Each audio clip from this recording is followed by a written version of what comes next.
And we are live. Hi, good evening, everyone. Welcome. Welcome to Level Up Live. I am Dr. Sharita Gaskins Tillett, your host, and I have a real treat for you this evening. I just want to give a few minutes for others to come in, and then we'll get started. If you are joining us live, please say hello in the comments. If you're watching the replay, hashtag replay.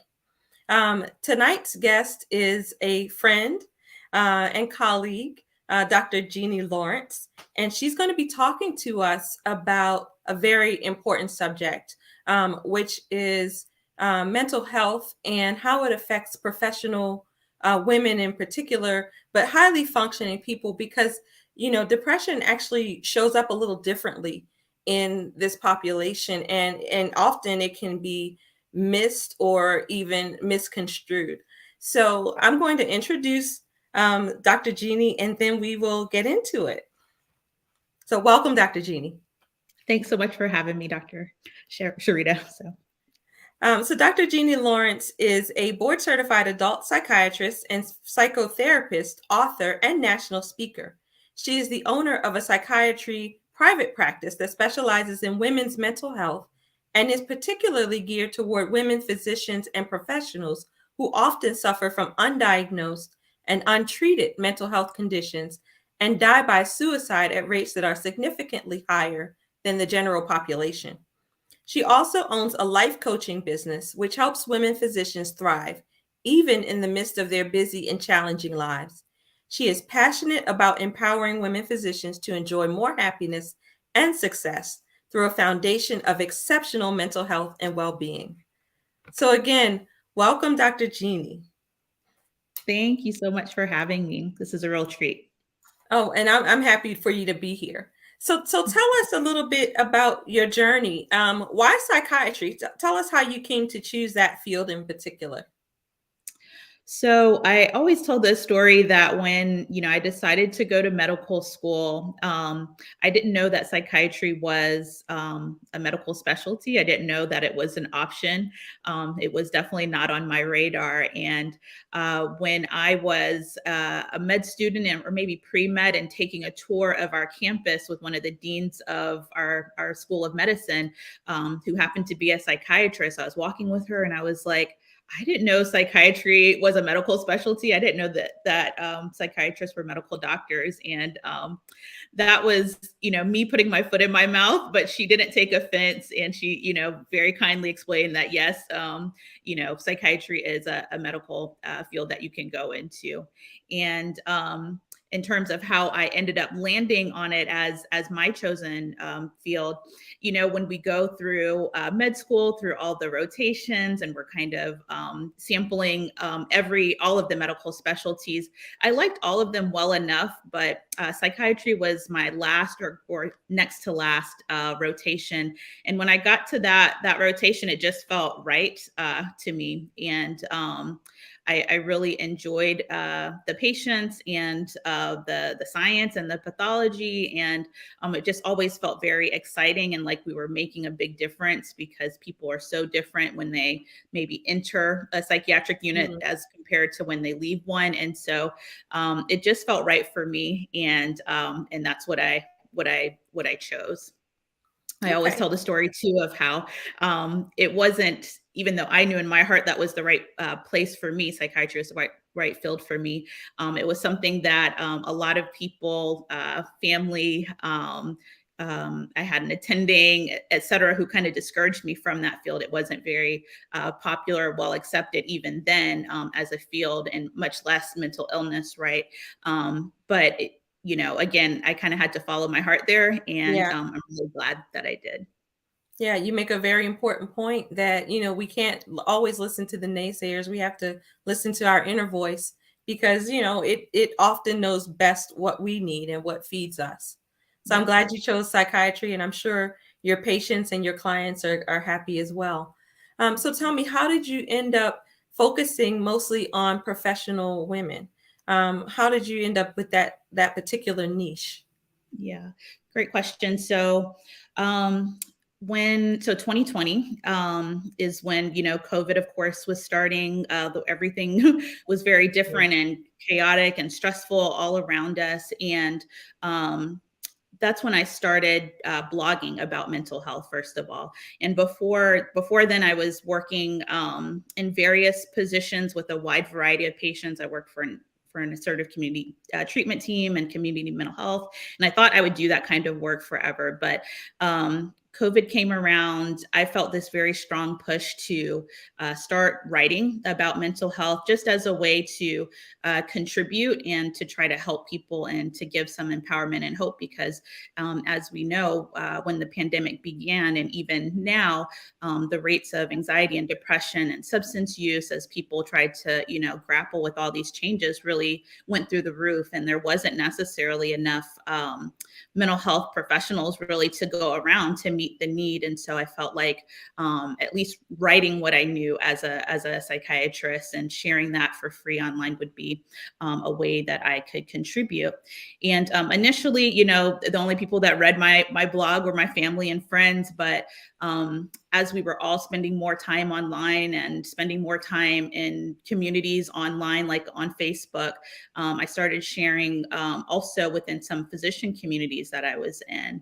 And being a part of those communities, you're really privy to the conversations that we kind of keep Yes. within our own little circles, right? We don't talk about these things outside of our physician groups, but inside, when we get together, sometimes there's lots of conversation about, and there was lots of conversation about how physicians were really struggling and suffering. And of course, everybody was at the height of the pandemic, but I think physicians had a unique experience, a uniquely difficult Yeah. experience, being on the front lines, being isolated like everyone else, but still having to show up at work and with very little support and do an almost impossible job, especially Yeah. before there was adequate protection and vaccines. If you remember back when that Yeah. was, and Yeah. so it was a Absolutely. really difficult time, and people were using communities online, like on Facebook groups, to kind of share some of those struggles and try to seek support. And so I really got a sense of, you know, we're really suffering as a community, even more than people outside of the physician community. And that Yeah. really, tugged on me. And I had that same feeling like, I want to be able to contribute in some way, particularly to this group. And in addition to kind of starting to focus some of my writing on high functioning professionals, I eventually started, offering services to that group. And so I think COVID and had really kind of sparked some of that interest because of the need. Yeah, you bring up some really good points that I'd almost kind of blocked out of my head because it was a couple of years ago, and I think it was so traumatic for so many of us that I really had put a lot of it out of my mind. But I do remember the stories of people who had to stay away from their families. Mhm. Especially like our ER colleagues, that Yeah. they were afraid to go home because they didn't want to. Um, pass COVID on to their children. They were going for weeks without seeing their families. They lived in constant fear of this illness. They watched colleagues and friends die. I mean, that's, the whole world really has experienced a collective trauma, Mhm. from COVID, but especially in the medical community. And the reality is that we were already in a precarious situation, if you will. As I know, physicians have a pretty significant rate of depression and suicide. Mhm. Yeah. Yeah. Yeah, and I think that COVID and the pandemic really just highlighted that and started to bring that to the forefront, that we have for a long time as a physician community been kind of suffering with a lot of emotional and mental health distress. But as we often do, it was kind of behind the scenes and kind of quiet, something that people weren't really talking about. And I think the extra stress of the pandemic just started to really bring that up, where we couldn't really hide it anymore. Yeah, absolutely. Because, I mean, and it goes to a number of things within medicine that we're often asked to be superhuman, or to completely ignore ourselves and our needs. So and we can't take care of our mental health because we don't have any mental health problems. We're fine. We don't have any physical problems. We're fine. We're not allowed to be sick. We're not allowed to be tired. We're not allowed to be depressed. Mhm. Yeah, Mhm. so I think it's awesome that you are helping in this way. Tell us how depression shows up in high functioning professionals, because I've read some of your blogs, and I know you say it looks a little different than it does or in the stereotypical sense of the word. Yeah, it's a great question. I had the honor of just a couple of months ago presenting at a national psychiatry conference on this topic because not only amongst lay people, but even in the mental health community, depression amongst high functioning professionals and high functioning professional women like physicians is something that really needs a light shed on it because even trained mental health professionals can miss it. So in terms of presentation, I think one of the reasons, first of all, that it gets missed is because there's um, a kind of believed correlation, right, between level of function and severity of illness, right? So, Mhm. in psychiatry, we kind of, when I was training, we used a scale called the Global Assessment of Functioning, where we kind of assigned the severity of an illness to an individual, and it was based on level of functioning. So, if someone was functioning at a high level, socially and occupationally, that is like going to work and maintaining, pretty normal relationships, then the assumption was that if that person had any illness at all, it must be very mild to none. And we only assigned, a label of a severe mental illness or a severe presentation of depression to someone who had lost all of their ability to function, right? So we kind of expected them to be not working, kind of curled up in a ball, and not Yeah. taking care of themselves and letting relationships and such go. And so you can see, like, if that's the assumption, right, then if somebody comes in presenting like a physician often does, um, they're still working every day. They're still well put together.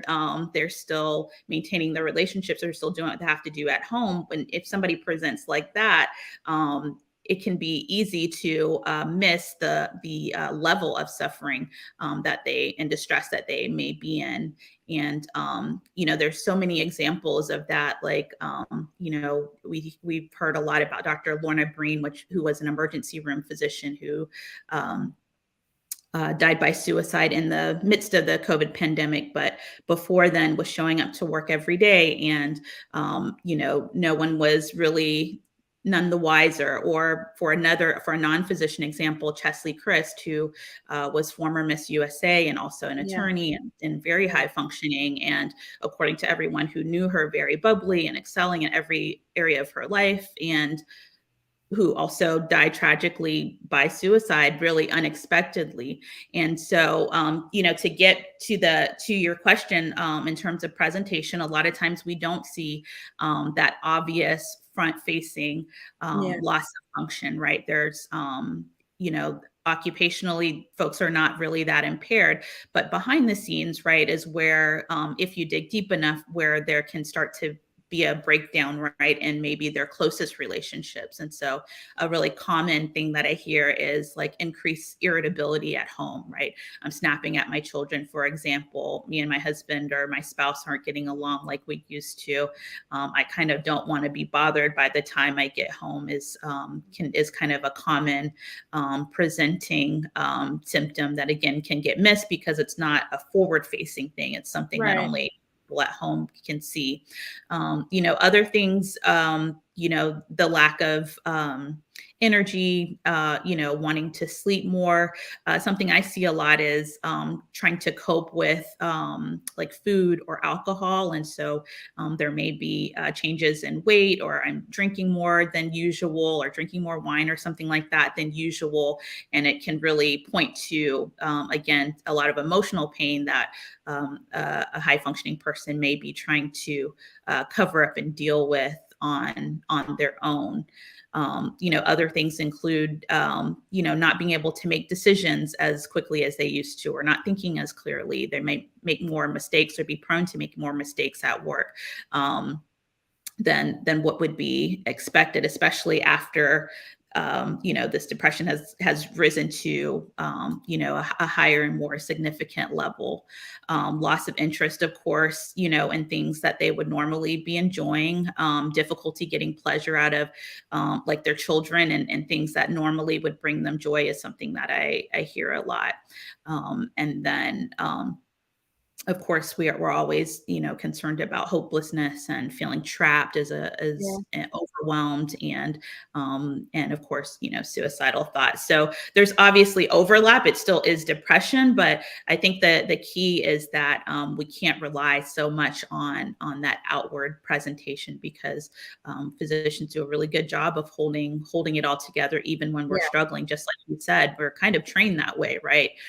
Where, Absolutely. I can remember being, on rounds, or, in surgery, or whatever rotation, like bathroom and eating, those things are, Yeah. very Secondary, secondary. very secondary. And, Or tertiary. absolutely, we will ignore those bodily needs that we have in service of our work, and our patient care.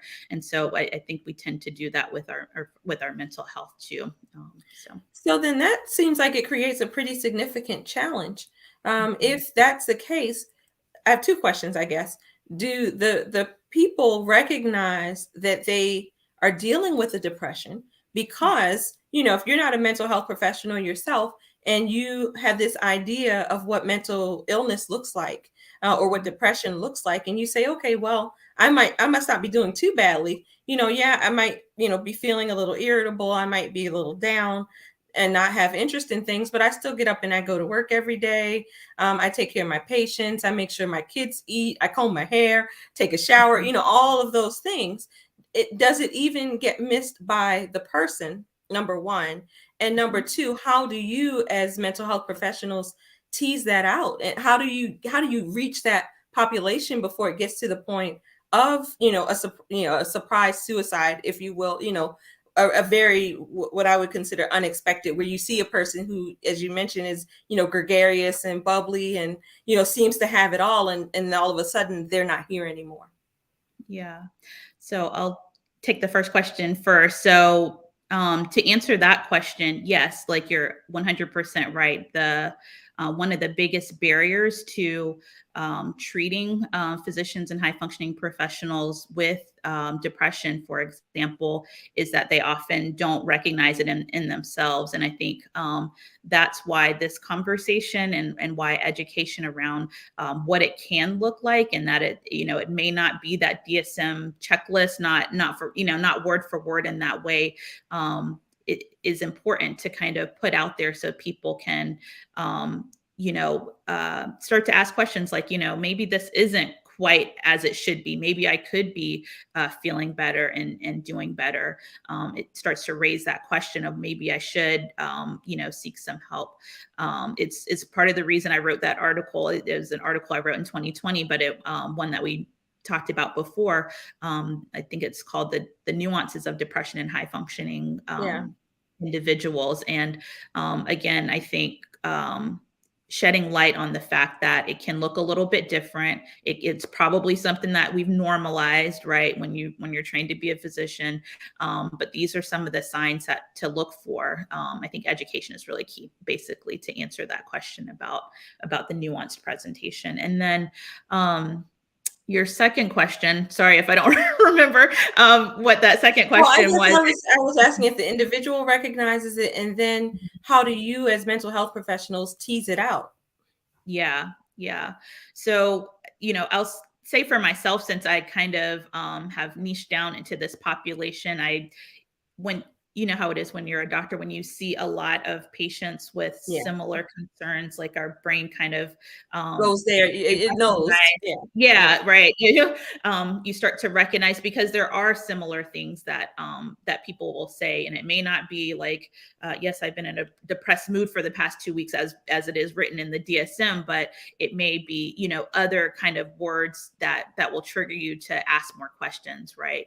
When people come in and saying they're overwhelmed, or they're going to work, but they feel like they're going through the motions, or it feels like I'm dragging myself through my day, like things like that start to clue you in, um, and to ask more questions and to dive more deeply. Another thing that I shared at this conference of mental health professionals and or people who work with mental health patients, is the value, I believe, of using objective measures. So, Yes.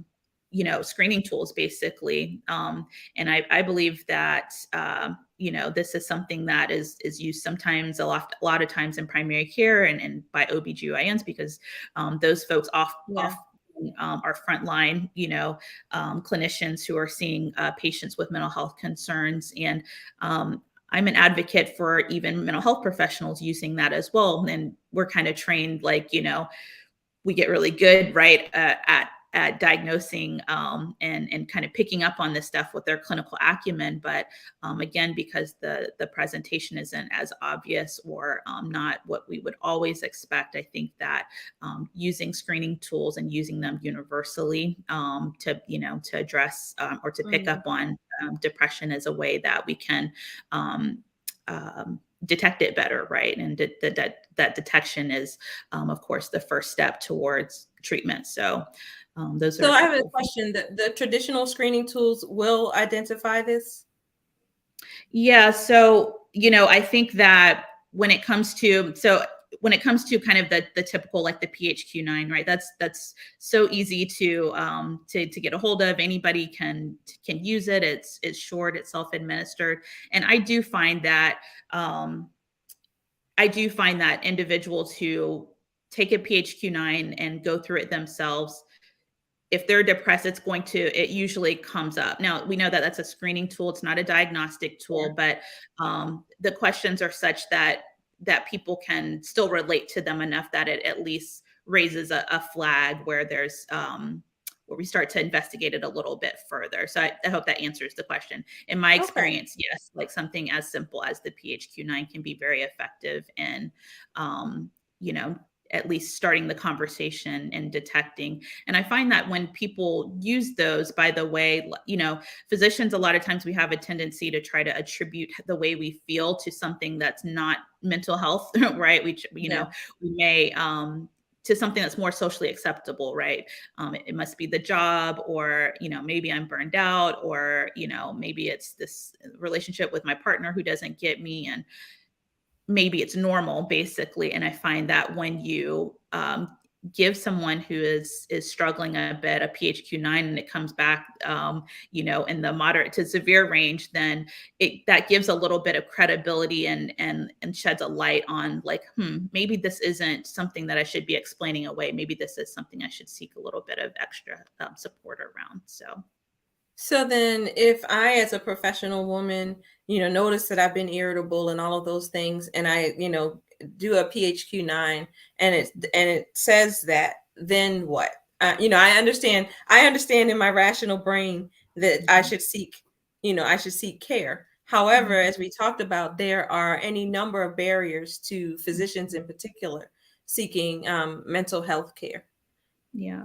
So I guess I'm asking, how do we, yes, we should, you know, um, get plugged into care. But in Mhm. addition to that, how do we begin to build our resiliency so that we have good mental health? I mean, I guess tell us, what is good mental health first. Let's start with that. I guess that helps to give us a framework. Okay. Yeah. So that's a good question. What is good mental health? So, um, I'll start by saying that, most of us believe, because we're trained to believe, that mental health is really, um, it's either the absence of mental illness symptoms or the presence of mental illness symptoms, right? It's like either you meet the criteria in the DSM-5 for mental illness or you don't. If you don't, then you're mentally healthy. And if you do, you have a mental illness. It's a very black and white kind of dichotomous view of what mental health is. And it's very limited, right? That definition is very limited. I think it leads to a lot of stigma, first of all, because you're kind of putting people in these two categories: one that is, Yeah. normal, and the other that's not. That kind of naturally leads to prejudice and bias and stigma. That, of course, makes it hard for people, especially high functioning physicians and professionals, to want to, as you said, kind of admit to having a struggle and then seeking help for it. It makes it harder to do that. And it also makes us reactive, like when it comes to mental health. So basically you don't get help for mental health, right, unless you have a mental illness, right? It's kind of the same, and sometimes in primary care and in medicine in general, right? It's kind of it's more reactive. Like when you're sick, then you may qualify for care. When you're sick, maybe then your insurance will pay for you to get some help. Yeah. And so to sum that up, I think the kind of typical black and white, you either have an illness or you don't, you're sick or you're well, doesn't really serve us very well for those reasons. So mental health, like, my message is that mental health is a lot more than just black and white. And good mental health is not only the absence of active symptoms of mental illness, right? But it's also the presence of what I call, or what we call, positive mental health markers, right? And you can think of positive mental health in terms of kind of like three main pillars, right? There's it's emotional well-being. So it's emotional well-being. So that's, are you satisfied with your day-to-day life? Are you happy on a fairly regular basis? That's kind of emotional well-being. Psychological well-being is, are you able to not just function and go to work, but are you functioning at your highest level? Are you fulfilling your potential and your purpose, right, in your life, right? And then there's social well-being as well, which is, are you making an impact in a way that's meaningful to you, to the larger community around you? And that can be your family, your community, the world. Are you able to do that? And so those are markers of flourishing, right? Of really exceptional mental health. And so, and I guess the point is that is what constitutes mental health. That plus the absence of active symptoms, or at least symptoms that have been put under control, or that are being managed. And by the way, that breaking it down that way means that, like, a person even who is diagnosed with a mental illness, if that mental illness is managed, can still flourish. Do you see what I'm saying? Right. Because there's two continua, basically. There's the presence or absence of illness, but there's also the presence or absence of wellness and well-being in those various ways that I described. And so I think looking at mental health as a continuum, and even as two continua that kind of intersect with one another to create really optimal and exceptional mental health and wellness, is a way that it gets rid of some of the problems that come with breaking it down into that very black and white dichotomous view, right?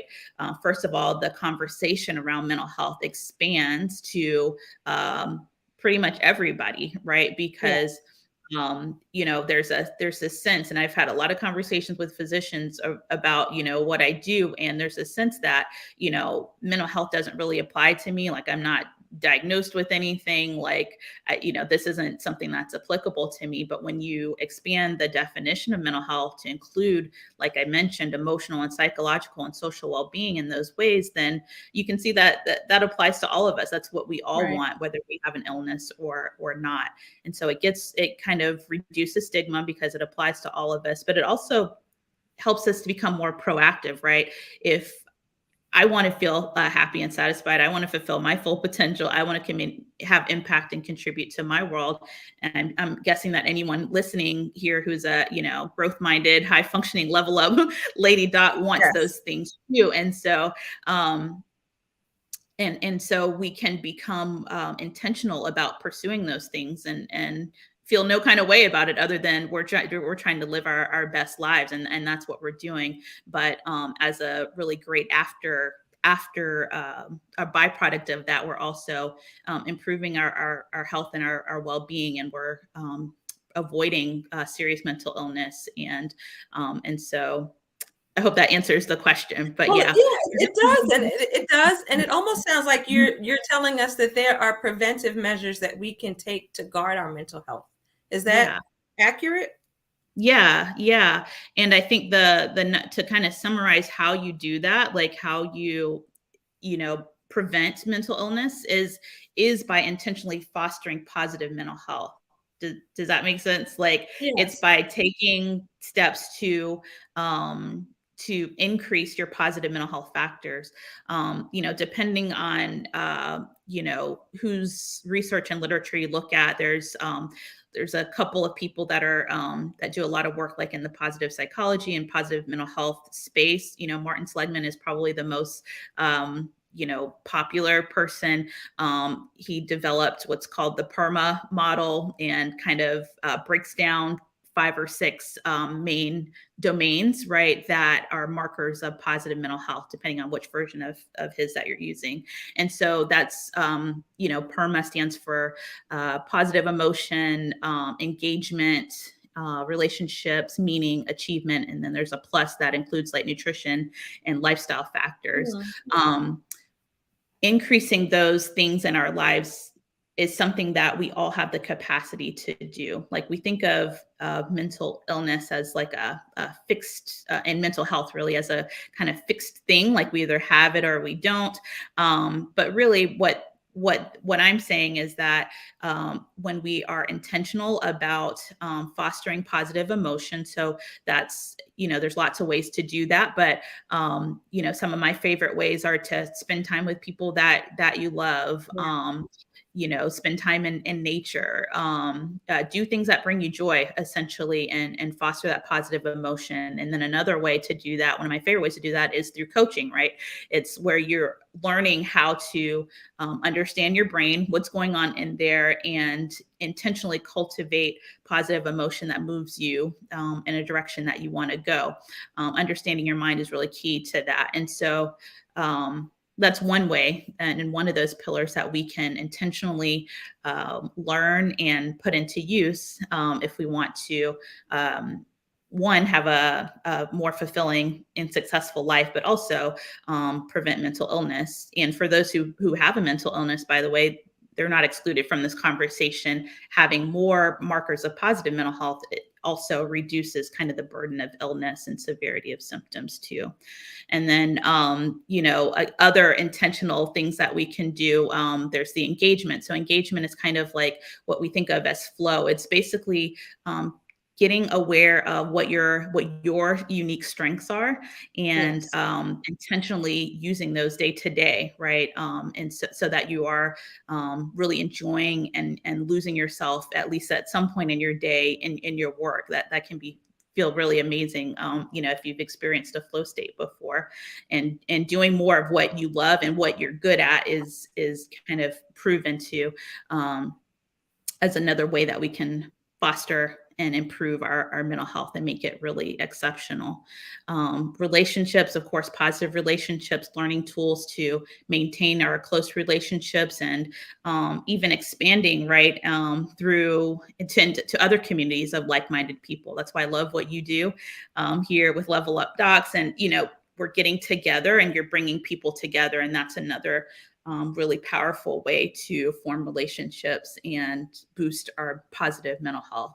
And then there's meaning, and that has a lot to do with finding out what is valuable to you, and then pursuing things that are that align with your core values, right? And then achievement comes along with kind of setting goals that, again, are meaningful and value based, and doing whatever you have to do in terms of getting support, et cetera, to make those dreams come reality. So just said a mouthful. I'm going to take a sip of water, but yes, You you did can say a totally, mouthful, but you yeah, actually, enlightened me. I did not know that Level Up Lady Doc was actually mental health resilience training, because it really is. Yeah. that's what it really sounds like. Because Yeah. I talk a lot about the importance of having conversations with yourself and checking in with yourself to see how you are, to look around at your life and see if the way you're spending your time is in alignment with your priorities.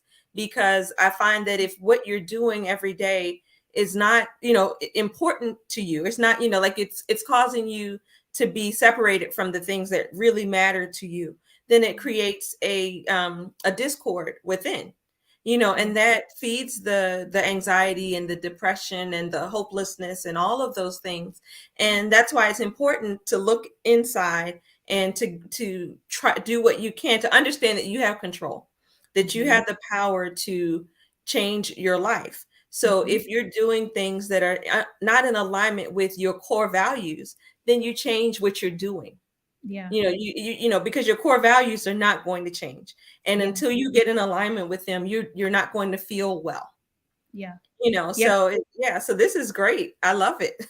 Yeah. I And I love couldn't it. have said it better. Like I said, I absolutely love what you're doing here, and that emphasis on, yeah, core values, knowing what those are, and really intentionally aligning with those things, our activities, and what we're doing with those things, really does kind of resolve some of that inner discord and dissonance that comes when we're not in alignment with who we really are. So yeah. Yeah. And then Um, also you mentioned the goal setting.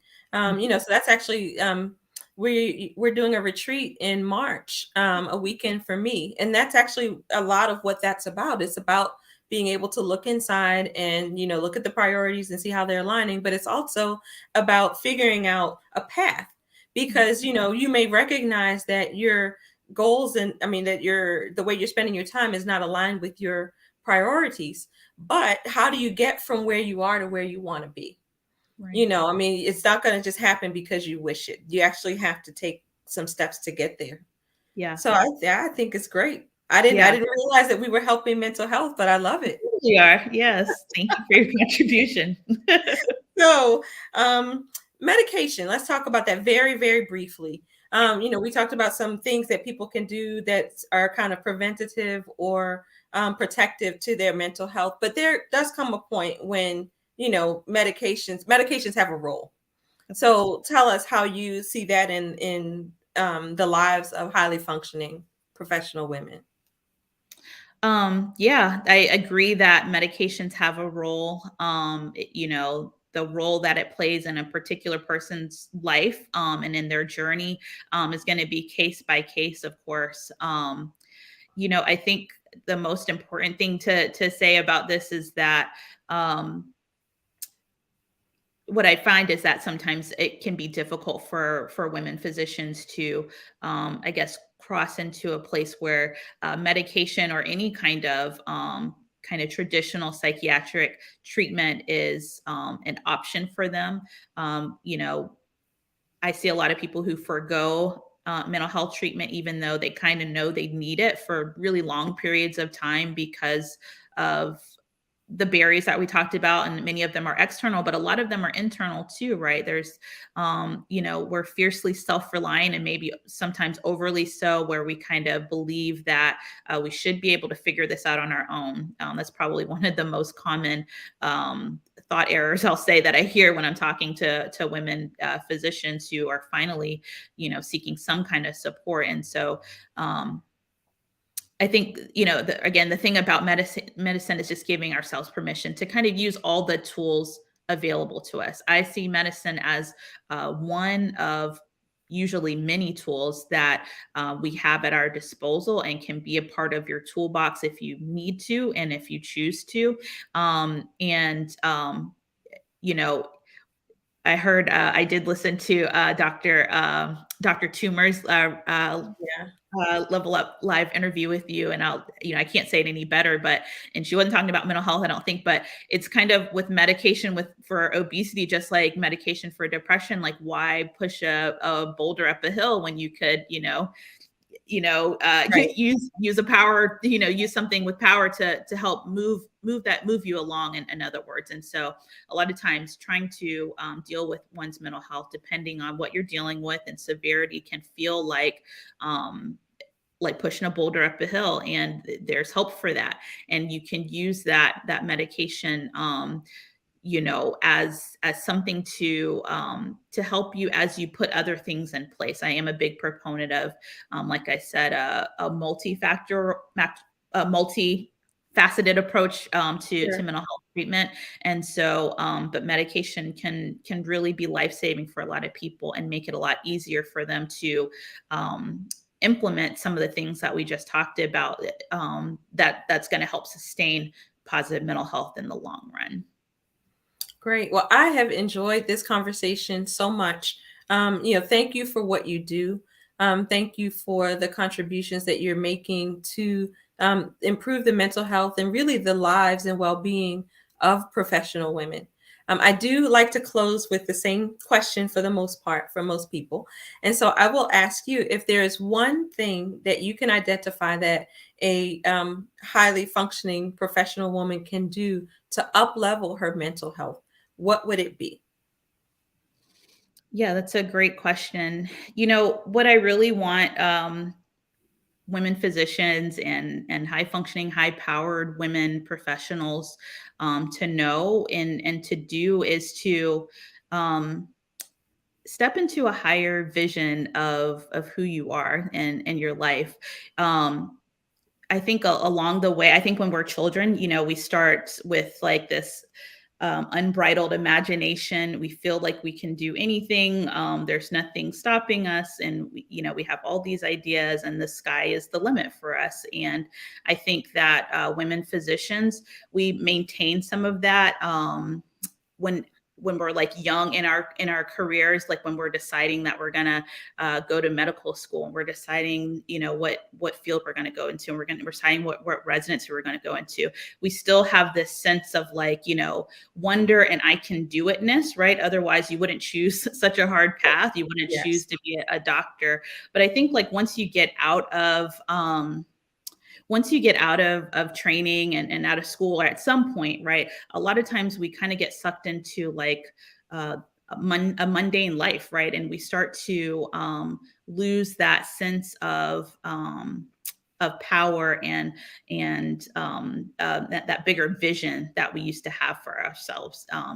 It's like gotten to this, we've arrived at this point, and then we realize that instead of being this doctor who's going to save the world and who's a leader in her community and has unlimited potential, like how we think when we're young, we get hit with like the huge long loads of patients, and we're in a healthcare system who's trying to uh, is calling us prescribers and providers instead of Right, right. physicians, and really devaluing us and who we are. And if you're not careful, you can really buy into that, right? You can start to lose sight of like, wait a minute, I'm a magical, amazing, Yes, powerful, limitless human being. yes. I wouldn't be here if I wasn't. And it's not, we're more than physicians too, but like that's who we are. And I think when we lose that vision really of what we are and what we can do and who we can be, then that's when the slope gets slippery, and that's when we can lose our way and become disempowered by all the things that are going on Yeah, around us. You mentioned it before that. A lot of women feel disempowered, and I think the key really to improving their mental health, but beyond that, really taking control of their lives and being all that we're purposed to be, is in finding our power again. And I believe that power does start in our minds and in yeah, our yeah, mental and emotional health. And so um, my advice is to um, take a minute and just imagine that higher version of yourself, because she's still in there and she Yeah. wants to come out, and she's worth the investment of taking care of yourself and pursuing great mental health and uh, being a part of communities like this. She's worth the effort. And so step into a higher vision of yourself. Yeah, I love that so much. So you heard it from the expert, guys. You are absolutely worth it. You can do anything. I think you're absolutely right. We stop dreaming. We get to a place where we absolutely stop dreaming, and we should never stop dreaming. There's we have a mentor who says there's no dream police. So there's nothing to stop you from imagining a different life, and there's nothing that's keeping you where you are except you. Really, like I said, you have to kind of sit down and assess and then make a plan for something different. So here's to you guys and strong mental health. And thank you so much, Dr. Jeannie. I've enjoyed this immensely. As I mentioned a little bit earlier, we do have a retreat coming up, a weekend for me. It is March 24th through 26th in Cambridge, Maryland. I hope you all can join us. Get details at www.aweekendforme.com. Also, feel free to inbox me. Invite your friends to the Facebook group. Let's build a community. We're going to start having happy hours coming up in the next few weeks, so that we can foster that connection that Dr. Jeannie talked about and begin to support each other through the journey. So thank you very much. Have a wonderful night, and I will see you all next week.